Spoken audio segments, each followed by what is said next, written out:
Hello, this is Wise Exotic. So today's a bit of a update video due to heat and whatnot. Just kind of showing what I've updated. So now we've got a gallon jug there, 3-gallon jug there, and a 5-gallon up here. We've had a huge heat wave hit, so I was trying to prepare. That's almost down from Sunday, weirdly enough. I did bring back one of my older, larger plants. So this is a Queen Malini. She's very large. Got a new picture coming. Her pictures are about the size of my hand. I brought the Suki back inside. You can see my cephalotus is in there. We've got a nice little light, natural lighting coming there all day. So we'll take a quick tour. Looks like we're losing a picture on the Spectabilis exmira. Now this is actually one of my first ones I've ever got. This is a Spectabilis exvicii. I've had a picture on it for a long time that was about half that size, but beautiful red, yellow peristome, and this one just popped a day or two ago. If you want to follow me on Twitter, it's Wise Exotics on Twitter. I'll try to link it in the description now. Look at that lid though. Beautiful lid development. Nice, beautiful striping. Very fuzzy. It's got a new one coming. This had some significant growth. And this is actually from about 3 leaves ago, which is interesting. The Truncata expectabilis, which is what I'm calling my unknown now, has a new one. I did cut off its other picture because it was rotting. My Heliophora, it had so much damage when I got it. It's a unique species of some too. Again, I should really make a new tag for it. I'm kind of sad because it took me forever to get this one to have a picture here. And the picture got scorched in the heat. Not really happy. This is a belly eye cross low eye XVGI. It does have a new one coming, so I'll be able to enjoy it, but just kind of a bummer when I finally got that one open. Spectabilis XVGI. This is a seed grown species. I actually found a couple of mine were seed grown. Just checking into them, I was like, whoa, this one's seed grown. I didn't know that. So, read the tags and whatnot. What you're buying. My Glendiflora X Burgundy, I believe. Yeah, Burgundy X. I love the color. This looks just like a Burgundy, but then you notice it's also got Glendiflora. It's a perfect half and half if you compare it the old to the new. This looks really close to some of the Burgundies I've seen online. So really neat. Canthia ovata has a nice new picture. Maxima X Smiley. I got my 2 pictures. Looks like I'm losing this leaf. It's turning to brown, which is really weird. I have a really weird thing with leaves. Some leaves will die from the stem down as they brown, and some will go from the tip of the leaf down, which I'm not sure if I should cut. Not really sure what that's about. Hamada X Aristo. Spectabilis is Platykyla. I believe this is also seed grown. Pink Candy VCI. Doing pretty good. Nice little pictures. Dactyophilia. Nice little, I like the lids. They're really nice. Clipiata X VCI. Huge leaf growth. I actually sent that off as a picture. Diabolica cross Hamada. We have a couple of the Clipiata X Bongsos, which are a one-off species, I guess. I've got at least 4 of them because I was smart and purchased one and whatever. I like how this one is forming. This is a Raja cross Burgundy cross Edwardsiana. Very Edwardsiana-like picture with a little bit of the Raja lips. I kind of like that. Raja Burgundy. Pretty has some. So this is one that I didn't know was seed grown. It was grown last year. It is a Vice Burgundy Cisternophilia. I have 1 picture on it. This is one of our new ones in the collection here, which is a Northiana BE3357. These are well known to be typical, and I left it in a bag till it had a growth tip. And surprisingly, it even had a Mount Shasta cobra lily with it. So it was like, cool, free lily. I live in California, so Mount Shasta isn't that far away. This is my Mira. As you can see, really good growth coming from it. It's coming back strong. All the ones I get do really well, and I would love to try some more. my seed-grown Minima X Mollis. I love how vibrant green it is on the picture. And then turn to the spread. My Raja X Lobii X Vicii AW1. I noticed that when it gets too hot or too dry in the air, the pitchers actually close their lids to retain the water. I think that's a really interesting trait I didn't notice prior. I believe that's an Alata or a Ventrata Laminiflora. Now, if you ever see a Raja X Peltata, which is what this is, you can see I call it Behemoth because it's so big for a little plant, for a young plant I should state. So we got two new. This one's actually growing really quick. The leaves, as you can see, turn pink or go more pink to red from green as they age in a Raja X Peltata. I talked to a couple of people who had some, and even the Leviathan Grex does it too, so it's something unique to them. Because of the heat, I was putting my Diatus in here. Diatus is a species that doesn't get a lot of attention. They're really common, but they are bright red with yellow, and they have teeth, so I always thought that would be interesting. Clopieta got a new picture coming. That's a pure Clopieta. Let's see. No, here. This is a couple of our new ones, so I'll go into here. Again, I'm trying really hard not to. So that's my AW1 male Hamada, my AW2 female Hamada that I've had nothing but problems with because it was sold as rooted and it wasn't rooted. So I'm currently trying to root her. My Macrophilia, as you can see, is in the middle. Edwardsiana X Raja. I'm going to try to pop the lid off without knocking everything down. Okay, so these are my more precious ones. So this one is a problem child. Now the leaf is turning brown to yellow from the tip, so I don't know if that means what. I notice on one of my new growths, I've already got a picture kind of coming in, so I'm hoping that's a good sign of, growth. She is literally just stuck in sphagnum moss. So, of my plants, I have 3 females that I know in this thing, which is AW2, my Velosa from BE, or Exotics, and this one.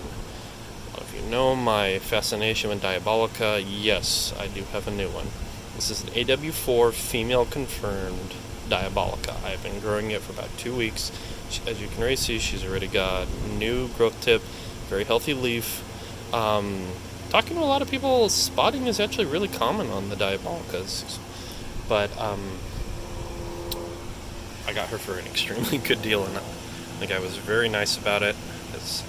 I was trying to hunt for a Raja at the time, and he was, "Is there anything you like?" And I said, "You got a Diabolica?" Because I actually have one hidden away.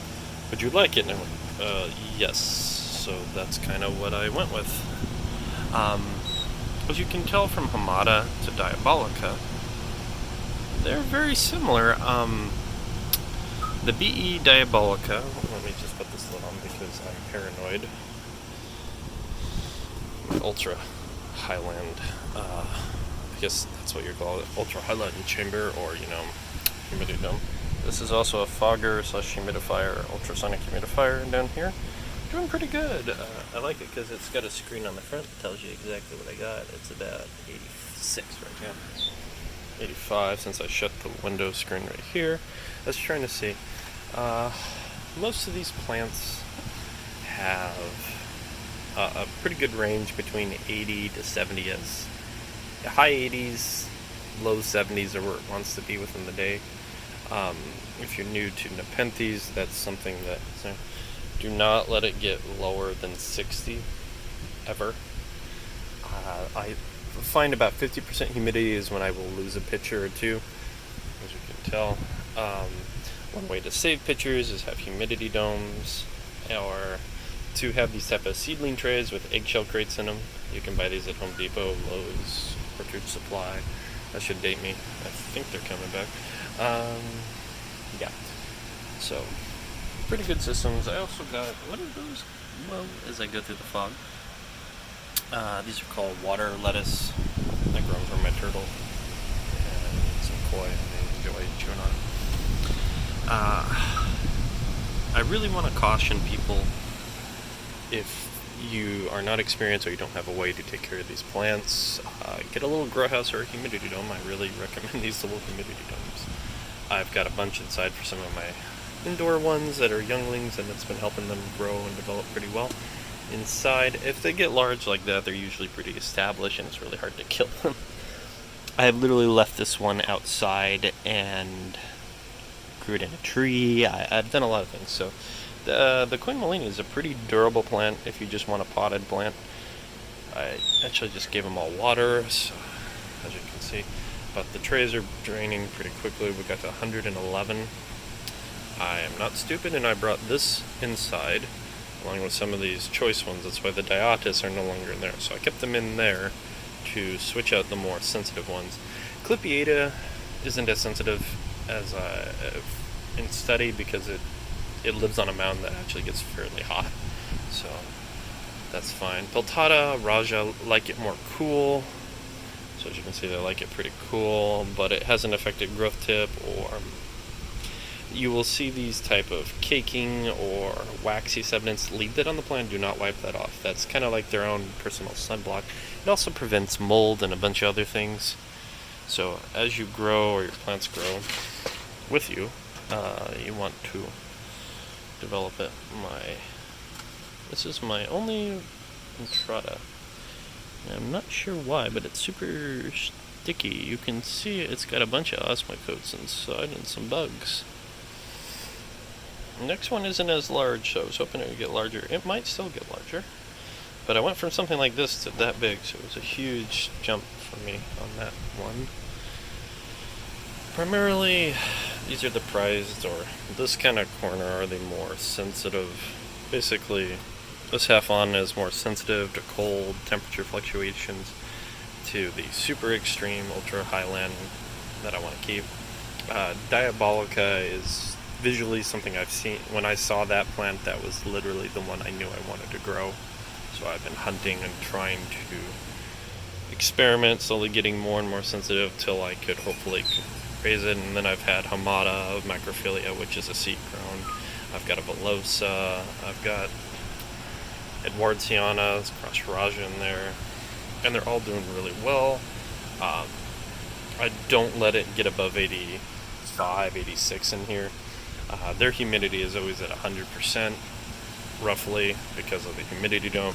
When it gets too hot, I would suggest venting it as such. Their monsters are fun. Yes, I have a pink one. This was actually a kind of Fizzuto gift because my sister had one. I had a black one. My sister had a green one. She did not want one, so she sent it my way. So I stuck it in the greenhouse. This actually does a really good air, like pressure at high. You can actually feel it pressurized about here, as you can see from the leaves. That's how much it moves, that little fan. The bigger fan doesn't really move, but it's for just circulation of whatever. You don't want raw strength power on it. I mainly use it to push the humidity from here over to there to keep these plants happy. Also to air them out. So over here it's not really strong, but right about here it's strong. This is nice. If I'm too hot, I kind of stick my head into it to cool off. My water control system is actually for a lizard tank. So the water sump comes up into here and pipes in up there, curves up there, and there are my really cheapo setup. My Sansi's still going on. I like the Sansi because it's waterproof or water resistant. This is about what it's like during the day, so I kind of turn on the light when I do have a timer, but I manually turn the light on so it would be a little more visually easier. So to wrap up the current update, nice heat wave, haven't lost any plants. Outside, inside, I lost my, what is it called? My Ampulara Black Miracle. I lost my green Ampulara, Raphaelentia X Ampulara that I was growing from a cutting. So pretty much I'm moving away from Ampulara at this stage. I obviously can't keep it. Let's see, there was another one that I gifted to my mother, and it was a I can't remember. Mimi's Kiss or something like that. It was one of those similar to a Ventrata or even a Queen Molini, a very staple, easy to grow one. Currently, she has a Sterophilia cross something or other, cross Gumnivore, I believe. It's actually doing really well. I couldn't believe it. I actually bonsai'd it into a little thing. I'll try to snag a video of that later at some point when I go see it again. She uses Niagara water on it. Seems to be fine. So do I. Same concept. So I was using these Niagara. You can get them Safeway, Costco, blah blah blah, wherever water is water. You need distilled water, but I was running into, so they're via TDS, they're about 0.006 total dissolved solids per cup, basically. So this here is water from a local water place I've been getting. They're really nice. They sold me 3 things, actually. The owner and his daughter run it. Really nice. Their TDS per giant gallon is 0.0003. It was ridiculous, and so far the plants have extremely been well with it.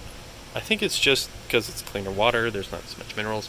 Nepenthes can handle up to about 150 TDS, to my understanding. I've had some are sensitive, some are not. Specific ones that you would not want to experiment with. Number 1, Diabolica, Velosa, Toothy pitchers. If it's toothy, don't risk it. Keep it with anything. You need to make sure there's no chemicals, but the filter place that I go to, he has filters all there. It's literally the size of my greenhouse. Is how the size of his filters, and they're all just in a wall across. Literally, it's about the exact same width and height as my entire greenhouse out here, which is a simple walk. And as you can see, I'm barely able to walk around in here. But I get enough to, turn, work, adjust. Mainly the reorganization of this was because I wanted to add more in here and I didn't want to lose space. So I've been kind of trying to figure out ways to get water humidity. So like keeping these in the little pots is fine when they get larger. That one I actually lost on the cephalotus. I did lose one of the more mature pitchers, but it's due to age. I'm very happy this thing had its pitcher grow, and I've been watching. So this one's been growing for about 6 months almost. This plant went through down to freezing, and it's had no problems. I can close to freezing, about 35 degrees Fahrenheit for me. I don't know what that is in Celsius because I really don't. Another hardy plant right there is that super hybrid in the back. That's Truncata mirabilis, Raja, and I can actually just give you the. And Thimbleton, Miraja Unknown, Mariliana across Truncata, Raja across Mira. It's probably the hardiest plant. It never loses a pitcher almost. I've lost maybe 2, and that was just due to it being the original pitchers when I got it when it was that big. As you can see, it's grown extremely well. I bought the Heliophoria or sun pitcher because I was really curious about them, and this one was on sale I bought it for like $20, and then it turned out it was a rare one, but they packaged it horribly, so I had 3 pitchers and 2 got torn off. I was very upset. Oh, and they were filled with dirt. It's got sphagnum moss. Why is there dirt, Jim? So I don't know if that was just a accident or what, but that was from Flora Collab. Kind of little disappointed on that one. Honestly, I've been a little annoyed with Flora, not in terms of what plants they have available, but just the quality of them when I do get them. They don't look clean, happy, green. And I've seen a tour walk-in of their facilities. They're ultra high-end with lighting, water, nothing like this. And yet mine look healthier than theirs. So I'm not sure what they're doing. Like this Mirabilis, Mira cruspectabilis, Mirabilis, I guess I'm nicknaming that. Completely burnt, scorched, overwatered, but here it's really happy. I've had 3 new growth tips, and you can see it's doing well. So I'm not sure what they're doing or what's going on. I know a bunch of these growers are getting new stock come in October. I'm really hoping to hunt down a Raja. As we all know, that's kind of the last plant I want in here is a Raja. A pure Raja, I should state. I've got plenty of Raja hybrids.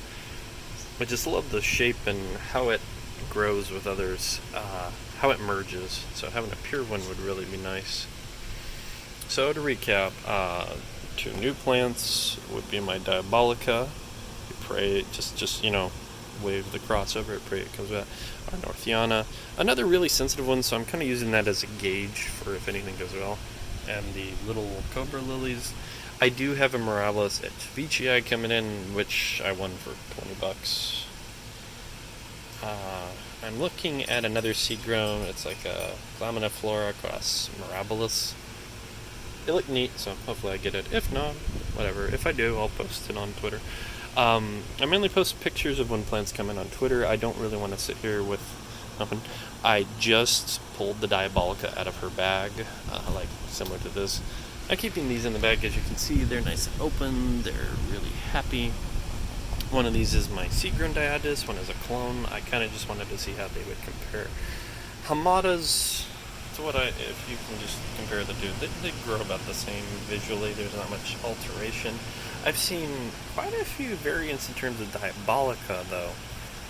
I actually almost, and I do deeply regret this, almost had a female seed-grown Diabolica, about 400, but I did not bid on it. And instead I got that other one that was a BE flop that dies for no reason. And that's kind of the conclusion I've come to online. I've talked to a lot of growers, and they all said stay away from the BE Diabolica. It's too sensitive and it dies at the drop of the hat, or it'll be super healthy and it'll just fall and die. Whereas the AW Diabolicas have a much better record, and if you can grow a Hamada, you can then grow an AW Diabolica. Diabolicas can range from black orange, orange red, to kind of orange yellow. I'm really hoping to see how this one. I have actually looked online. I've never seen a picture of an adult AW4 female such as that. I've never even seen one up for sale, so I was trying to get a 14 or something like that, and that flopped because someone bought it before me, so I was a little upset. Not really much at the person, but kind of I couldn't come up with the funds to buy it at the time, so I was saving up, hoping I could get it. But things come through. Things come through as those who come and wait and are patient. So really excited to have a Diabolica in the collection again. The Velosa, Edwardsiana, Macrophilia Hamadas are doing phenomenal. Even the one that's having issues, pray for EW2. We hope EW2 makes it. I simply just want to compare the two's growth. I did lose the picture on that one a month back at least, due to the heat burning it, which upset me because I finally had it grow all the way and open. It was kind of a nice experience to see it slowly unfold the teeth. The teeth kind of curl in like this, and then they fold out from the tip out and curl around. So it's really exciting. I seem to actually have a Singulana cross Diabolica growing. New picture. This is an extremely, I want to stress this, extremely slow growing plant. I have had this since the beginning of the year, and it had huge pictures that were just gorgeous. They were red with spots with an orange outer rim that came up to black metallic teeth, and then inside was this creamy color. Another plant I've seen have a really cool inside was this one, where it was red outside, dark red with darker cherry kind of stripes, and then internally it actually had blue, which I've never seen before. It had blue with like purple spots. It was a very impressive. Now mind you, the picture was only this big, so it was really impressive, but it's really tiny. I'm really excited to see some Vicii grown. I actually saw another of this one's, which is a Vicii Lowii cross Clypeata seed grown. Its siblings recently that was actually about this big from another grower who bought a similar one, and it's got red stripes with like little edge of teeth. It looked phenomenal, so I hope to see it grow or develop. I mean, even if it just stays yellow, I'm not gonna complain. I actually like the shaping and the lid. It's just a cute little picture. So, thanks for watching. I'm sorry this one was a little long, but due to the heat and all the other things and major changes, I really wanted to show updates. I like my new water system because I can just quickly pour. I don't have to try to manhandle a 5-gallon drum or even these little drums into a small watering can. That's ugly as sin, but you know, $5 can't really complain. As you can see, my humidity sensor, for some reason, the Clipeta likes it a little too much. We'll just move that away from that. So, I haven't lost anything out in the greenhouse itself. I've lost a few indoors, but the indoors we got to 90. In the greenhouse, because of this thing, I've kept it about 88. The highest was 91. And yeah, as I stated, I brought that in and put it next to ice bags and into a cool room I had, so that did not get anywhere near hot. 83 is as hot as it gets. The only downside is I don't have the grow lights inside that those like. I've always been told online that all these plants need super high depth, 2000 watt, just lumen light. That's a 50 watt light, and it does an extreme. It's equivalent to a 700. At least that's what they brag on the CNC. And mind you, it does get bright. This is in my backyard, so there's just, a wall of light. I do have a Kevlar cover because, as you can see, the cats that are strays love to put holes in this. So I was really upset because literally this was the day after I got it. Really ticked about that, so put a cover on it. I haven't had a problem since. As you can, the misters are on. That's how long I've been in here. So this is about right. As you can see, and hopefully you can see, nice misting vortex. This one does a light push away, keeping it off of the humidity tank. Just enough to kind of cool the lid, which cools everything else. But mainly the rest get affected. I'm not really sure I'm going to do this once those get bigger than that, but thankfully those in there grow really slow, so I don't have to worry about too much about them, popping the lid off and getting too big. When it gets to that, I'm going to slowly migrate them out to one of these other trays. Maybe, move on with some of these others. I don't know. Probably if I had to get rid of some, it'd be the Clipeta X Bongso, because I've already got 4 of them. And I've already got, a little one that's growing in there. At least I think that's another Clipeta Bongso. I know the bigger ones, like this one, is a Clipeta X Bongso because the picture kind of gave it away. The other one is right there. So yeah, they're at a diagonal. Let's try to keep them to get close enough. Looks like that's all the time we got. I'm just going to end it here, so thanks for watching. If you have any questions, I know people have asked me where I'm getting these. I just buy them from all the place, from private collections or sellers on the forums and whatnot, eBay, Carnivoro, predatory plants, and these are from all over, so yeah. So, thanks for watching, and this is just Wise Exotics and my personal collection.